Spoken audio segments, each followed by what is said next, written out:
کل کے ایپیسوڈ میں ہم نے بات کی تھی کہ سورۃ فلق کے اندر اللہ تعالیٰ نے جو آؤٹر ایول ہے اس کی بات کی ہے، اور سورۃ ناس کے اندر جو انر لیول پر ایول ہے اس کے بارے میں بات کی ہے۔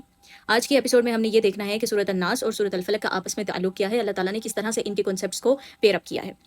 کچھ چیزیں میں نے یہاں پر لکھ لی ہیں پہلے سے تاکہ ہمارا تھوڑا سا ٹائم بچ سکے۔ ہم بات کریں گے پہلے سورۃ الفلق اور سورۃ ناس کے اسٹارٹ کے متعلق۔ سورۃ الفلق اور سورۃ ناس دونوں کا اسٹارٹ ہوتا ہے کل اعوذ سے، کل اعوذ برب الفلق اینڈ کل اعوذ برب الناس۔ ان میں تھیم کیا ہے؟ Theme is seeking the protection, کہ ہم اللہ تعالیٰ سے مانگ رہے ہیں پروٹیکشن۔ دیکھیں جو اعوذ ہے نا، اس کا ایک میننگ پہلے تو ہم اس کو ان ڈیٹیل نیکسٹ ایپیسوڈس میں پڑھیں گے، لیکن یہاں پر میں آپ کو چھوٹا سا ایک انٹروڈکشن دینا چاہوں گی کہ ایک ہوتا ہے کہ ہم پروٹیکشن ایک سمپل لیول پر چاہ رہے ہوتے ہیں، لیکن ایک ہوتا ہے کہ ہم ان اے ڈیسپریٹ سچویشن کسی پروٹیکشن کی ڈیمانڈ کر رہے ہوتے ہیں، کسی پروٹیکشن کی نیڈ ہوتی ہے ہمیں ڈیسپریٹلی۔ یہاں پر سورۃ الفلق اور سورۃ ناس میں جس پروٹیکشن کا ذکر ہے نا، وہ ان اے ڈیسپریٹ سچویشن ہے کہ ہم ان اے ڈیسپریٹ نیڈ ہیں اس پروٹیکشن کے لیے، اللہ تعالیٰ کی پروٹیکشن کے لیے۔ اور کس چیز سے ہمیں پروٹیکشن چاہیے؟ سورۃ الفلق اور سورۃ ناس کے اندر جو ایولز مینشن کیے گئے ہیں ان سے ہمیں پروٹیکشن چاہیے۔ اب ہم آگے بات کرتے ہیں کہ سورۃ فلق اور سورۃ ناس کے اندر کن ایولز پر بات کی گئی ہے۔ ان سورہ الفلق دس ایول افیکٹس ایوری ون۔ یہاں پر اب اس کا کیا مطلب ہے؟ سورۃ فلق کے اندر جس ایول کا ذکر کیا گیا نا، وہ ایول کون سا ہے کہ رات کو ہونے والے کرائمز، جادو، حسد۔ یہ وہ ایولز ہیں جن کا اثر نہ صرف انسان پر ہوتا ہے بلکہ آبجیکٹس پر بھی ہوتا ہے اور جانوروں پر بھی ہوتا ہے۔ جیسے کہ جادو کا اثر آبجیکٹس پر بھی ہوتا ہے، جانوروں پر بھی ہوتا ہے، پرندوں پر بھی ہوتا ہے، یعنی باقی مخلوقات بھی اس ایول سے افیکٹ ہوتی ہیں۔ حسد کی اگر بات کی جائے، نظر بد کی بات کی جائے، تو وہ باقی مخلوقات بھی ان سے افیکٹ ہوتی ہیں، صرف انسان کے متعلق یہ ایول نہیں ہے۔ سورۃ الفلق میں قل اعوذ برب الفلق من شر ما خلق، ٹھیک ہے، تو یہاں پر ساری مخلوقات کا جو شر ہے نا وہ بھی انکلوڈ ہے، کہ ہر مخلوق کا جو ایول ہے وہ بھی اس کے اندر انکلوڈ ہو جائے گا۔ اور یہ ایول نہ صرف انسان کو تکلیف پہنچاتا ہے، نہ صرف انسان کو افیکٹ کرتا ہے، بلکہ نظر بد، جادو، اور اس کے بعد جنات، یا پھر رات کو ہونے والے کرائمز، حسد، یہ سب کے سب کن چیزوں کو افیکٹ کرتے ہیں؟ جنات نہیں، سوری، اس کو کٹ کر دیجیے گا۔ یہ سب نہ صرف انسان بلکہ آبجیکٹس کو اور اینیملس کو بھی افیکٹ کرتے ہیں۔ اس کے بعد ایک دوسری صورت، سورۃ الناس۔ ان سورہ الناس دس ایول اونلی افیکٹس ہیومنس۔ سورۃ ناس کے اندر جس ایول کی بات کی گئی ہے نا، یہ جو ایول ہے یہ صرف اثر انداز ہوتا ہے ہیومنس پر۔ کیوں؟ ایسا کیا ہے اس ایول کے اندر؟ یہ باقی آبجیکٹس کو کیوں نہیں ہوتا؟ کیونکہ شیطان نے وسوسہ دینا ہے تو وہ انسان کو وسوسہ دیتا ہے، وہ جانوروں کو وسوسہ نہیں دے گا، وہ آبجیکٹس کو وسوسہ نہیں دے سکتا۔ وسوسہ پتہ کہاں ڈالا جاتا ہے؟ ہمارے کمیونیکیشن سسٹم کے اندر ڈالا جاتا ہے۔ ہمارا جو انر ڈائلاگ ہوتا ہے نا، جو ہماری انر کمیونیکیشن ہوتی ہے، اس کو کہہ لیں آپ خود کلامی، اور یہ سب کانشیس لیول پر بھی چل رہی ہوتی ہے، کانشیس لیول پر بھی چل رہی ہوتی ہے۔ ہم ان سیریز کو کور کرتے ہوئے فیل دا قرآن جرنی میں بہت ساری ایسی باتیں بھی کریں گے جو کہ ہمارے سب کانشیس کے جو انر بلیوز ہیں ان کو بھی ایڈریس کرے گی۔ جیسے کہ اگر ہم انر لیول پر جو ڈائلاگ کرتے ہیں، جو ہمارا انر ڈائلاگ ہے، خود کلامی ہے، اس میں ہمیں کن الفاظ کا چناؤ کرنا چاہیے، کون سے الفاظ ہیں جو اگر ہم استعمال کریں گے تو ہماری مینٹالٹی کو ڈسٹرائے کر کے رکھ دیں گے۔ کیونکہ اکثر ایسا ہوتا ہے کہ ہمیں جو تکلیف ہے وہ باہر سے نہیں پہنچ رہی ہوتی، وہ ہمارے اندر سے ہمیں مل رہی ہوتی ہے۔ تو جو ورڈز ہیں یہ ایک بہت پاورفل افیکٹ رکھتے ہیں، نہ صرف آؤٹ سائڈ بلکہ ہمارے ان سائڈ بھی رکھتے ہیں۔ تو یہ سورۃ الناس، اس کے اندر جو ایول مینشن ہے وہ وسوسہ ہے، وسپر، ٹھیک ہے۔ اور یہ کیا کرتا ہے؟ یہ شیطان ڈالتا ہے انسانوں کے سینوں کے اندر، اور یہ انسانوں سے بھی آگے ٹرانسفر ہوتا ہے۔ اور یہ وسوسہ پھر کیسے ہوتا ہے؟ انسان کیسے ڈالتے ہیں اس کو؟ ود دیئر ورڈز، وہ الفاظ استعمال کرتے ہیں۔ تو یہ جو ورڈز ہیں نا، words are like loaded bullets, یہ اپنا بہت گہرا اثر چھوڑتے ہیں۔ آپ کو یہاں پر ایک سمپل سی بات بتاؤں گی، مجھے جب بھی کسی بھی بات میں کوئی کلیئرٹی چاہیے ہوتی ہے نا، یا میرا کوئی ایسا مسئلہ ہے یا کوئی ایسی چیز ہے جہاں پر میں اسٹک ہو جاؤں، جہاں پر مجھے سمجھ میں نہیں آ رہی ہوتی، تو اس کا حل مجھے صرف الفاظ سے ملتا ہے۔ میں اللہ تعالیٰ سے دعا مانگتی ہوں کہ اللہ پاک میرا یہ ایشو ہے، مجھے آپ اس میں ہدایت عطا کر دیں، اور اللہ تعالیٰ مجھے اس میں ہدایت عطا کر دیتے ہیں۔ کہیں نہ کہیں سے مجھے کوئی لفظ سننے کو مل جاتا ہے، یا کہیں سے میں کوئی کسی بک ریڈنگ سے میں وہ ایسے الفاظ پڑھتی ہوں جو کلک کر جاتے ہیں اور مجھے اس کا حل مل جاتا ہے۔ ہمارے الفاظ بہت اہمیت رکھتے ہیں، جب ہم دوسروں کے لیے استعمال کریں یا پھر اپنے لیے استعمال کریں۔ تو سورۃ ناس کا جو ایول ہے یہ صرف ہیومنس پر اثر انداز ہوتا ہے، یہ باقی آبجیکٹس پر نہیں ہوگا، اینیملس پر نہیں ہوگا۔ اسی لیے جب بات کی جاتی ہے شر کی، سورۃ الفلق میں اب آپ نے یہاں پر یہ دیکھنا ہے کہ harmful to more harmful to most harmful, یہ پروگریشن ہے شر کی۔ پہلے چھوٹے لیول کا شر ہے، پھر اس سے بڑے لیول کا شر ہے، اور پھر سب سے بڑے لیول کا شر ہے۔ تو یہ پروگریشن کیسے ہے کہ جیسے ہارمفل میں کیا آئے گا؟ شر ما خلق، تمام مخلوقات کا جو شر ہے، جو تمام مخلوقات کا جو ایول ہے وہ اس کے اندر انکلوڈ ہو جاتا ہے۔ اور ہر مخلوق کا شر کوئی بہت زیادہ اسٹرانگ نہیں ہوتا، کوئی ویک بھی ہوتا ہے، کوئی بہت زیادہ ویک ہوتا ہے۔ اس کے بعد مور ہارمفل کی طرف جب ہم جاتے ہیں تو پھر شر غاسق اذا وقب، شر النفاثات فی العقد، من شر حاسد اذا حسد۔ یہ تین وہ ایسی چیزیں ہیں جو مور ہارمفل ہے ہمارے لیے۔ رات کو ہونے والے جو کرائمز ہوتے ہیں، جس میں چوری ہو گئی یا پھر کوئی اور ایسا کرائم ہو گیا جو ظلم ہو گیا، تو وہ سارے کس میں ہوتے ہیں؟ رات میں ہوتے ہیں، اور اس سے کسی انسان کو تکلیف پہنچتی ہے دنیاوی طور پر۔ جیسے اگر کوئی رات کے پہر میں چوری کر رہا ہے تو کیا چوری ہوگا؟ مال چوری ہوگا۔ تو مال کی تکلیف کہاں پر ہوتی ہے؟ آخرت میں ہوتی ہے، دنیا میں ہوتی ہے؟ دنیا میں ہوتی ہے ہمیں۔ شر النفاثات، یہ کیا ہے کہ پھونکے مارنے والوں کی شر سے۔ پھونکے، یہاں پر یہ جو اسٹرکچر استعمال کیا گیا نا، یہ فیمنن اسٹرکچر ہے۔ آگے میں آپ لوگوں کو یہ بھی بتاؤں گی کہ عربک میں جو ورڈز ہوتے ہیں ان میں بھی فیمنن اینڈ میسکولن جینڈرز موجود ہوتے ہیں۔ تو یہاں پر یوں سمجھ لیں کہ یہ جو ورڈ ہے نا، یہاں پر آپ کے لیے فیمنن جینڈر استعمال کیا گیا، ایک تفسیر کی ایکسپلینیشن میں نے پڑھا تھا کہ فیمنن جینڈر کا یہاں پر استعمال اس لیے ہوا کیونکہ جو ہسٹری تھی، جو پرانا ٹائم تھا، جو اولڈ ایرا تھا، اس میں زیادہ تر فیمیلس تھیں جو اس طرح کے جادو اور ایسے معاملات میں انوالو ہوا کرتی تھیں. اور اس کے پیچھے مین ریزن یہ ہے کہ ظاہری بات ہے کہ جو میلز ہیں اگر انہوں نے اپنے لائف میں پرپز اورینٹیڈ ہونا ہے اور اپنی لائف میں وہ جابس میں انوالو ہیں، یعنی ان کا مین فوکس کسی نہ کسی جگہ پر انویسٹ ہو رہا ہوتا ہے. اور وہ انویسٹمنٹ کہاں ہوتی ہے؟ خود کو فائنینشلی اسٹیبل کرنے میں، اور آگے سے آگے وہ محنت کرتے رہتے ہیں. اور اگر فیمیل اس کی لائف میں اگر کوئی پازیٹیو مصروفیت نہیں ہے، کوئی ایسی جگہ نہیں ہے جہاں پر اس کا فوکس انویسٹ ہو رہا ہے، تو اس کا جو فوکس ہے، جو اس کی مائنڈ پاور ہے، وہ نیگیٹیوٹی کی طرف استعمال ہوگی. اور خاص کر کے وہ لیڈیز جو حسد میں اور نیگیٹیوٹی میں بہت آگے جا چکی ہوتی ہیں، تو وہ ان چیزوں سے پیچھے نہیں ہٹتی ہیں، پھر وہ ان چیزوں میں زیادہ انوالو ہوتی ہیں. اور جیسے کہ ہم اپنی کمیونٹی کے اندر بھی دیکھتے ہیں کہ جو لوگ دھوکے باز ہوتے ہیں اور یہ جادو وغیرہ کا جنہوں نے ایک کاروبار بنا رکھا ہے، تو ان لوگوں کے ٹریپس کے اندر زیادہ تر فیمیلز آتی ہیں، میلز نہیں آتے. یہاں سے ہمیں پھر یہ بات پتہ چلتی ہے کہ یہ جو ایول ہے یہ زیادہ تر ہمیں فیمیل کی طرف سے دیکھنے کو ملتا ہے، لیکن ہم یہ نہیں کہہ سکتے کہ میلز اس کے اندر انکلوڈ نہیں ہوتے. ٹھیک ہے. اس کے بعد شر حاسد اذا حسد. اب حسد کیا ہے؟ حسد ہوتی کیا ہے بیسیکلی؟ دیکھیں، آپ کے پاس ایک چیز ہے جو میرے پاس نہیں ہے، اور میں نے آپ کو دیکھا اور میں نے حسرت کی، اور وہ حسرت یہ تھی کہ اس کے پاس یہ موجود ہے، کاش میرے پاس بھی یہ ہوتا. ایک تو یہ تھا.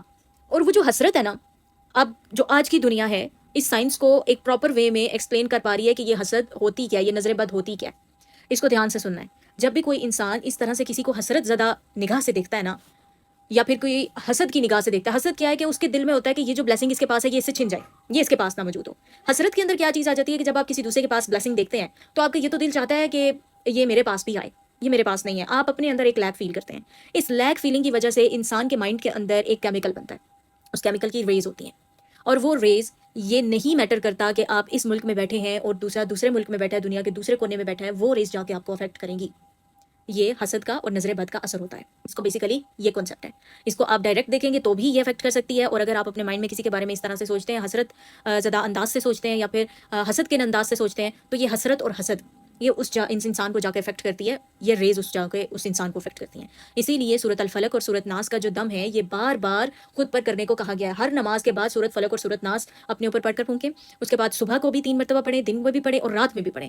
کیوں؟ کیونکہ یہی وہ شیلڈ ہے. جیسے جنگ کے میدان میں وہ جنگی لباس پہن کر جایا جاتا ہے نا تاکہ حملے سے بچا جا سکے، سورۃ فلق اور ناس یہ وہ شیلڈ ہیں جو کہ ہمیں باہر کے آؤٹر ایول سے بچاتی ہیں. تو اگر ہمیں جادو سے بچنا ہے، اگر ہمیں حسد سے بچنا ہے، حسرت سے بچنا ہے، تو ان سارے ایولز کا اثر ہمیں کس جگہ پہ ہو رہا ہے؟ اس دنیا میں ہو رہا ہے. اور اس سے بچانے کے لیے جو ہماری آؤٹر شیلڈ ہے نا، وہ سورۃ الفلق ہے. سمجھ میں آگئی بات؟ اب آگے effects us in only this دنیا. یہ جو ایولز ہے نا جن کی بات سورۃ الفلق کے اندر ہو رہی ہے، یہ آپ کو جسٹ اسی دنیا کے اندر نقصان پہنچا سکتے ہیں. اگر کسی نے چوری کی ہے تو آپ کی دنیا کا مال لے کے جا سکتا ہے. اگر کوئی آپ پر جادو کر رہا ہے تو دنیا میں وہ جادو اثر کرے گا. اگر کوئی آپ سے حسد کر رہا ہے اور حسرت کی نگاہ سے آپ کی نعمتوں کو دیکھ رہا ہے اور یہ چاہتا ہے کہ وہ چیز اس کے پاس بھی آ جائے، یا میرے پاس نہیں ہے اس کے پاس ہے، یا پھر اس سے یہ نعمت چھن جائے، تو یہ چیز آپ کو جسٹ اسی دنیا میں افیکٹ کرے گی. تو یہ مور ہارمفل ہے. پچھلے ایول سے یہ مور ہارمفل ہے یہ سب کچھ، لیکن یہ موسٹ ہارمفل نہیں ہے. موسٹ ہارمفل کس کیس میں بنے گا؟ وسواس الخناس، من شر الوسواس الخناس، because this evil destroys our دنیا and آخرہ. یہ وہ ایول ہے جو نہ صرف ہماری دنیا کو برباد کرتا ہے بلکہ ہماری آخرت کو بھی برباد کرتا ہے. کیسے؟ یہ جتنے بھی ایولز ہیں یہ آپ کی آخرت کے اوپر افیکٹ نہیں ڈالیں گے. یہ جو انسان کر رہا ہے نا وہ اس چیز کے لیے اکاؤنٹیبل ہوگا، آپ اس کے لیے اکاؤنٹیبل نہیں ہوں گے، کیونکہ یہ آپ کا عمل نہیں ہے، یہ ڈوور کا ہے. جب یہاں پر بات آ جاتی ہے نا وسواس الخناس، تو یہاں پر کیا ہے؟ جب جہنم میں اکثر لوگوں کا، یہ قرآن میں اکثر جگہ پر یہ بات موجود ہے کہ ایک جگہ پر یہ مکالمہ بھی ہے کہ وہ شیطان سے کہیں گے کہ اس نے ہمیں بھٹکایا تھا. تو شیطان اس وقت ان کو کہتا ہے کہ میں نے تو جسٹ ایک انویٹیشن دیا تھا نا، میں نے ہاتھ پکڑ کے تو نہیں کہا تھا کہ یہ کرو. لیکن اس وقت کیا ہے کہ ایک انویٹیشن کو جب آپ نے پکڑ لیا تو پکڑنے والا کون ہے؟ ہم خود ہیں. اور اس کو پکڑنے کے بعد وہ ایول ہمیں نہ صرف اس دنیا میں ڈسٹرائے کرے گا بلکہ آخرت کو بھی ہماری برباد کر کے رکھ دے گا. تو یہاں پر ایک پروگریشن ہے، harmful to more harmful and then most harmful evil. اس کے بعد نیکسٹ پوائنٹ نمبر 4.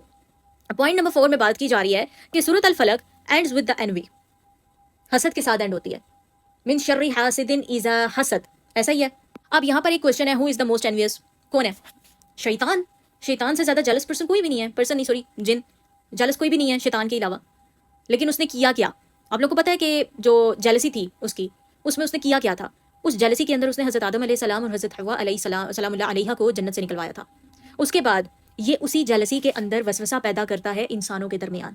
ان کو وسوسہ دیتا ہے، ان کو وسپر کرتا ہے ان کے کانوں میں آ کے، ان کے کمیونیکیشن سسٹم کے اندر ایک وسوسہ ڈالتا ہے، کچھ ورڈز پٹ کرتا ہے ان کے کمیونیکیشن سسٹم میں. اور وہ ورڈز اگر وہ ہیومن پک کر لے تو وہ ورڈز اس کی تباہی کا باعث بن جاتے ہیں، نہ صرف اس دنیا میں بلکہ آخرت کی دنیا میں بھی. تو ہی الوسواس، the jealousy between the sons of Adam. حضرت آدم علیہ السلام کے 2 بیٹے تھے. حابیل اور قابیل، ان کے درمیان جیلسی کس نے پٹ کی تھی؟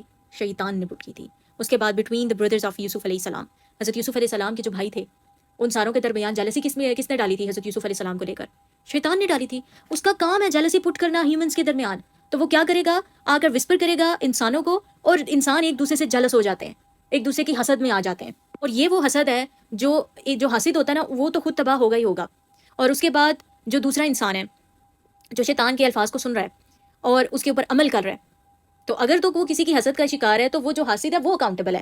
جیسے کہ یہاں پر لکھا گیا ہے کہ سورۃ الفلق میں جو ایول مینشن ہے ان دس سورہ are not in our control، یہ ہمارے کنٹرول کے اندر نہیں ہے. ایول مینشن ان دس سورہ is not in our control. سورۃ الفلق میں ہم رات کے ہونے والی کرائمز کو کنٹرول نہیں کر سکتے، ہم جادوگر کو کنٹرول نہیں کر سکتے، ہم حاسد کو کنٹرول نہیں کر سکتے. ہمیں نہیں پتا کہ کسی کے مائنڈ میں کیا چل رہا ہے، ہمیں نہیں پتا کہ کوئی منافق اس وقت ہمارے ساتھ موجود ہے. کسی کو منافق کی کیٹیگری میں پٹ نہیں یہاں پہ کرنے لگ جانا، ٹھیک ہے، آرام سے. تو ہم نے کیا سیکھنا ہے کہ سورۃ الفلق میں جو ایولز ہیں ان کے لیے ہم اکاؤنٹیبل نہیں ہیں، ہم ان کے اوپر کنٹرول نہیں رکھتے. ڈوئر اکاؤنٹیبل ہے.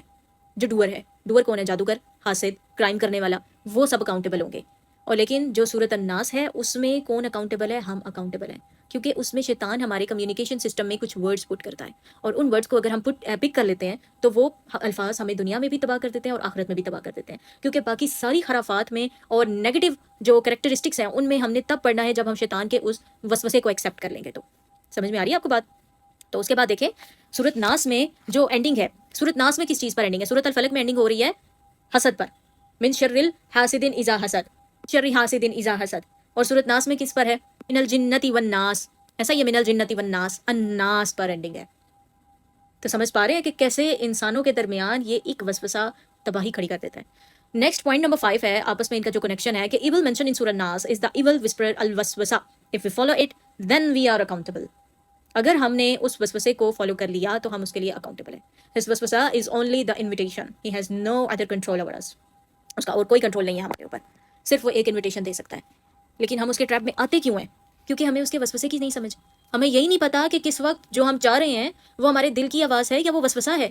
جس وقت ہم ڈاؤٹ میں ہوتے ہیں وہ ہماری جو سکس سینس ہے وہ کام کر رہی ہے، یا پھر ہمیں شیطان کا جو وسوسہ ہے وہ بہکار ہے. ہمیں یہ نہیں پتا چلا. یہ کیوں نہیں پتا چلتا اور کیوں ہم اس کے ٹریپس میں آ جاتے ہیں؟ کیونکہ ہم نے علم نہیں سیکھا. جب ہم علم سیکھیں گے تو ہمیں چلنا خود ہی آ جائے گا. آپ جس بھی ڈومین میں ہوتے ہیں لائف کی، اب وہاں پر علم سیکھتے ہیں نا. ایک بچہ ہے، پہلے اس کو چلنا نہیں آتا تو اس کو چلنا سکھایا جاتا ہے. اس کو سکھانے کا عمل کیا ہوتا ہے؟ اس کو علم دینا کہ تم نے ایسے قدم رکھنا ہے، یہاں سے بچنا ہے، یہ ٹھوکر آئے گی اس راستے پر، یہاں سے بچ کے نکلنا ہے. اس کو ہم سکھاتے ہیں. جب تک ہم راستہ طے کرنا نہیں سیکھیں گے تو ہم راستے پر بار بار ٹھوکر کھائیں گے. اور یاد رکھیے گا، ٹھوکر چٹان سے نہیں کھاتا کوئی، چھوٹے کنکر سے کھاتا ہے.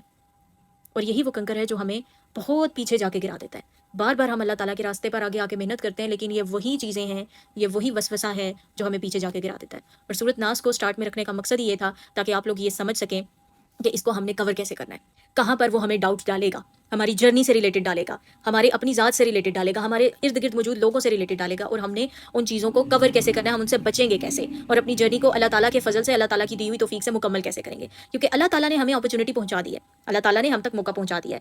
اب ہمیں بہت کانشیسلی ورک کرنا ہے اور ہمیں اپنی منزل تک پہنچنا ہے. اور ہمارا ہر دن ہماری ایک منزل ہے، کیونکہ یہ راہ حق ہے. سنبھل کے چلنا، یہاں ہے منزل قدم قدم پر. یہ وہ نہیں ہے کہ سالوں بعد آپ کو منزل ملے گی. ہر ایپیسوڈ کے بعد آپ کچھ سیکھ کر جائیں گے، وہ سیکھ آپ نے اپنی لائف میں اپلائی کرنی ہے. جیسے جیسے لائف میں اپلائی کرتے گئے آپ کی دنیا ایک سال کے اندر بدلتی چلی جائے گی. آپ ایک ڈفرینٹ پرسنالٹی ہوں گے آفٹر 1 ایئر. آج یہ لکھ کے رکھ لیں، اپنے پاس ڈیٹ لکھ لیں، اور نیکسٹ ایئر آپ یہ دیکھیں گے کہ آپ کے اندر چینج کیا ہے. یہاں پر اب اس ایپیسوڈ کو اینڈ کرتے ہیں. کل ہم یہ دیکھیں گے قرآن کے سٹارٹ میں اور قرآن کے اینڈ میں کیا کنیکشن ہے. آج کا ایک چھوٹا سا ریکیپ لے لیتے ہیں. ہم نے ریلیشن شپ پڑھا ہے سورۃ ناس کا اور سورۃ فلق کا. پہلے ہم نے دیکھا کہ دونوں صورتیں سٹارٹ ہو رہی ہیں کل اعوذ سے، اور اس میں ہمیں تھیم کیا دیا جا رہا ہے؟ Seeking the protection. اس کے بعد دونوں صورتوں میں ایول پر بات کی گئی ہے. سورۃ الفلق میں جس ایول پر بات کی گئی ہے وہ سب کو افیکٹ کرتی ہے، تمام مخلوقات کو افیکٹ کرتی ہے. آبجیکٹس کو بھی افیکٹ کرتا ہے یہ ایول، اینیملس کو بھی کرتا ہے، برڈس کو بھی کرتا ہے، ہیومنس کو بھی کرتا ہے. لیکن سورۃ ناس کے اندر جو ایول ہے یہ جسٹ ہیومنس کو افیکٹ کر رہا ہے. اور اس کے بعد سورۃ ناس کے اندر نا، یہ سورۃ الفلق اور سورۃ ناس، ان دونوں صورتوں کے اندر نا ایک پروگریشن ہے ایول کی. Harmful to more harmful and then most harmful. Harmful میں کیا ہے؟ شر ما خلق. پھر مور ہارمفل میں شر غاسق اذا وقب، شر النفاثات فی العقد، شر حاسد اذا حسد. اور موسٹ ہارمفل میں کیا ہے؟ من شر الوسواس الخناس. تو یہ وسواس اور الخناس ان کی بہت ڈیپ ایکسپلینیشن ہے. انشاءاللہ جس دن آپ یہ پڑھیں گے نا آپ کو اندازہ ہوگا کہ آپ نے کتنی زندگی لا علمی میں گزار دی ہے. اور یہ جو مور ہارمفل والا ایول ہے نا، یہ ہماری جسٹ دنیا کو افیکٹ کرتا ہے، لیکن جو موسٹ ہارمفل ہے وہ موسٹ ہارمفل کیوں ہے؟ کیونکہ نہ صرف وہ ہماری دنیا کو برباد کرے گا، ہماری آخرت کو بھی برباد کر رہا ہے، ہماری آخرت اس سے کمپرومائز ہو رہی ہے۔ وہ دنیا جو ہماری کبھی ختم نہیں ہوگی، وہ زندگی جس میں ہم نے ہمیشہ جینا ہے، تو پھر یا تو اس زندگی میں ہمیں جنت مل جائے گی یا پھر دوزخ مل جائے گی، اور ہمیں وہ کیا ملے گا یہ ڈیپینڈ کرتا ہے ہمارے اس دنیا کے عمل کے اوپر۔ اور اگر ہم نے خود کو یہاں پر اس ایول سے پروٹیکٹ نہ کیا تو ہم وہاں پر جہنم سے خود کو نہیں بچا پائیں گے، کیونکہ جہنم پھر وہی آخری ٹھکانہ ہوگی جو یہاں پر دیکھ کے نہیں چلے گا، جو یہاں پر اندھا ہوگا وہ وہاں پر بھی اندھا ہوگا۔ اس کے بعد ہمارا فورتھ پوائنٹ تھا کہ سورۃ فلق کا جو اینڈ ہوتا ہے وہ اینڈ ہوتا ہے انوی پر، حسد پر ہوتا ہے، اور سب سے زیادہ حسد کون کرتا ہے؟ شیطان کرتا ہے۔ اس سے اگلی سورت کے اندر، سورۃ ناس کے اندر وسوسے کی بات کی جا رہی ہے، اور وسوسہ کون ڈال رہا ہے؟ من الجنت والناس، جو جنات اور انسانوں میں سے ہیں۔ سورۃ ناس کی اینڈنگ ہو رہی ہے جنات اور انسانوں پر، کہ وہ جو حسد کا وہ جو ایک یوں کہہ لیں کہ جو کانٹا ہے نا انسان کے دل میں لگانا، یہ جو کریکٹر ٹریٹس ہیں نا، یہ کانٹے ہیں جو انسان کے دل کے اوپر لگتے ہیں۔ تو جتنے کانٹے بڑھتے جائیں گے اتنا انسان کا وہ دل نکھیلا ہوتا چلا جائے گا، اتنی اس دل کے اندر سے خیر دور ہوتی چلی جائے گی، اس انسان کی اپنی ذات کے لیے بھی اور اس کے ارد گرد موجود لوگوں کے لیے بھی۔ پھر پوائنٹ نمبر 5 تھا، وہ یہ تھا کہ جو سورۃ ناس ہے اس کے اندر جسٹ ایک ایول کا ذکر ہے، اور وہ ہے وسوسہ۔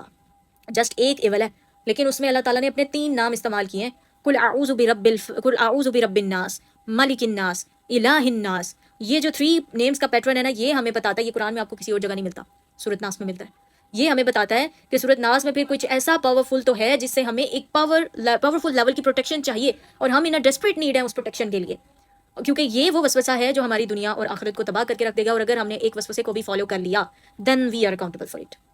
یہاں پر اب اس ایپیسوڈ کو اینڈ کرتے ہیں۔ جزاکم اللہ خیر، فی امان اللہ۔